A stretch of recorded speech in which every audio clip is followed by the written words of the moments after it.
series of videos.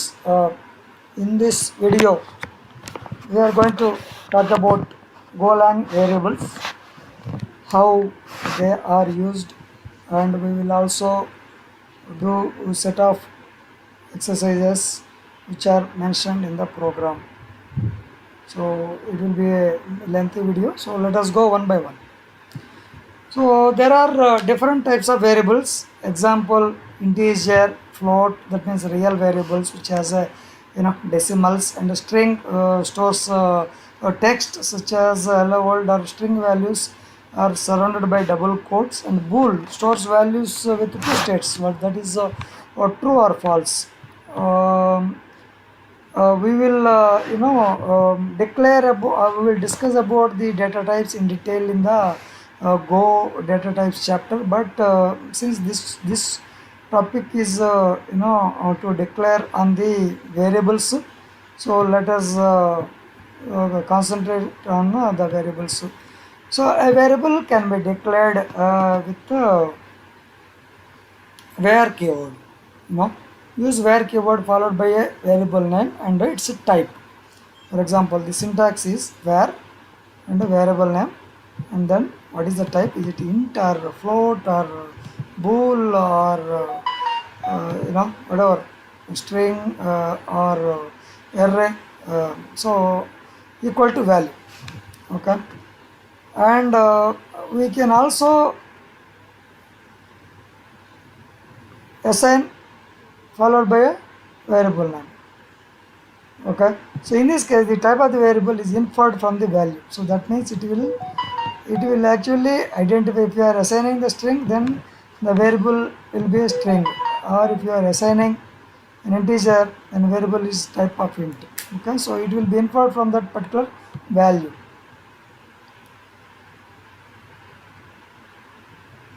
Okay, so whenever you are using colon equal to assignment operator, so you need to assign that with a value. Without that, it is not valid. So variable declaration with the initial value, for example, take this sample. Okay, package main, and we are importing the FMT package, and we are in the main function, and then what are the variables? See, where student1, then it is string, type is string, and what is the value? Value is John, and where to. Here string is inferred, that means the string is automatically taken, and also x colon equal to 2, this is also inferred, this is automatically taken. So let us actually test this program. So if you give based on the type, automatically the where student2 is defined as a string. You see, you run this program, there are two variables. A variable is used to store a value, and which will be there throughout the scope of that function, right?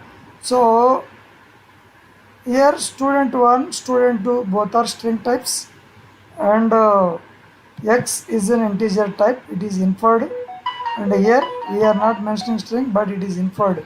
So we have printed three statements with FMT println student1, student2 and x. So these three statements, right, they are printing whatever we have actually added, or we have stored that particular value into a variable, that is a string. Then student2 is Jane, you see, second value is Jane, and then x, that is value is 2. So you run it, it will display the same values. Okay, so these values are displayed, these values are stored in this value student1, student2 and x variables, and whenever we printed them, they are actually referenced, and then they are displayed on the screen in the right side. So let us move forward, right? So what will happen if we don't assign any value? We just declare an integer, string and bool. What will happen? If it is a bool, then the value will be true or false. If it is integer, the value initialized is 0. If it is string, it is a blank. So note down this. This is very important. Whenever you are writing any program, you always ensure that a variable or a variable is initialized with a particular value or initial values. Otherwise, by default, it is null, 0 and false. So we can also declare a variable after, we can also assign a value to a variable after declaring a particular variable string, student1 string, and then here student1 equal to John. So that is also a valid way of declaring and assigning a value to a variable. You see, student1 is assigned with John and it is printed. So John is printed. Okay. So let us talk about the next ones. So we already discussed what is the difference between where and colon equal to can be used inside or outside, can only be used inside a function. This is a operator. Variable declaration and value assignment can be done separately. Okay, and then here you see we have declared values outside of a main function. Int, we have declared three variables a, b, c, and then a was not initialized, but b is initialized with 2 and c is initialized with 3. Okay, and then a is initialized inside main function, and we have used the print statement to print a, b, c. Let us try what happens. You see, it is printed, that means the initialization is proper. The initialization is proper. Okay, so now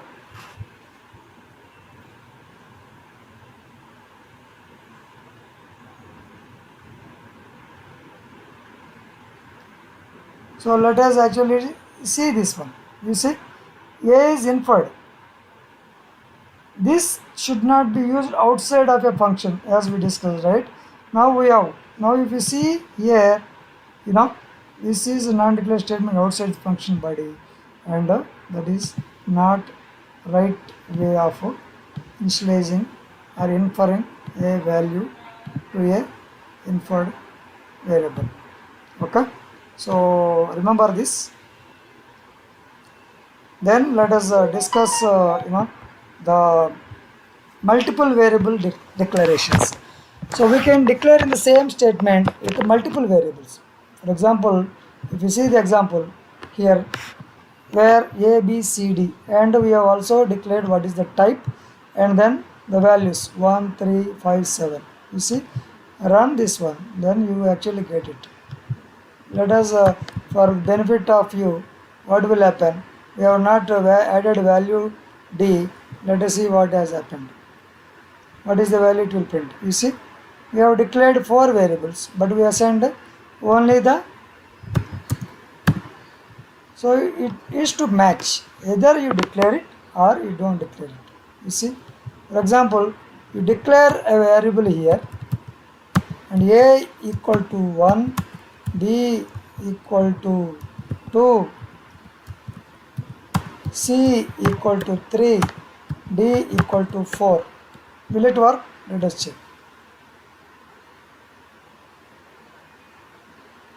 You see, we declared 4 variables and then we have printed one. Let us check only 3 variables. We declared 4 variables, but you see, by default the 4th one was initialized with 0 as we discussed.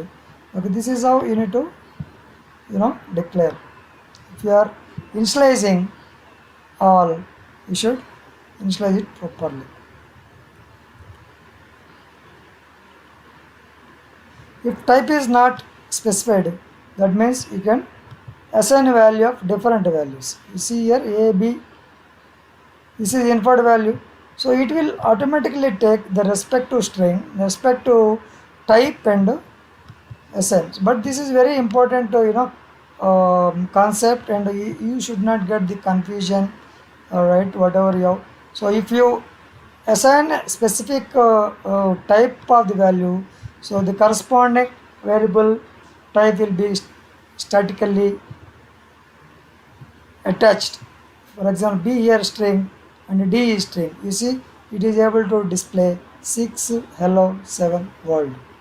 Okay, so this is very important concept you need to remember while you are doing the programming. So multiple variables can be grouped put together in a block or greater. It is only for the greater readability. You can keep it in a parenthesis. Okay, so this is only for greater readability, but you can actually keep it. Okay, if you want to declare d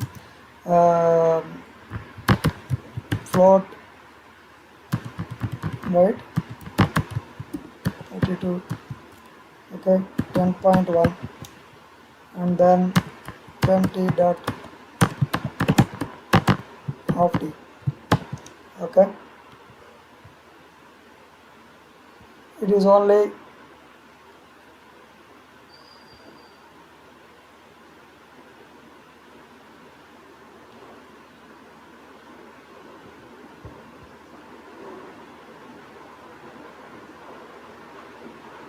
we should actually assign the value.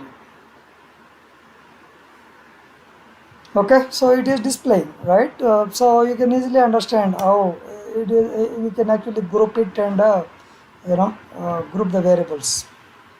So let us see how the naming convention. It is a standard. A variable name must start with a letter or underscore. It should not start with the digit, and it can contain only alphanumeric characters and underscores, as it is mentioned A to Z, capital A Z 0 to 9 underscore. No special characters. Names can be case sensitive, and they are different. There is no limit on the length of, but ensure that there is have a meaningful and a limited. It should not contain spaces, and it should not contain any go keywords. Set of reserved keywords are there, it should not. So multi-word naming convention, there are 3 types of naming conventions. You can use a camel case. Camel case means it starts with a small letter, but any other word should have a capital letter.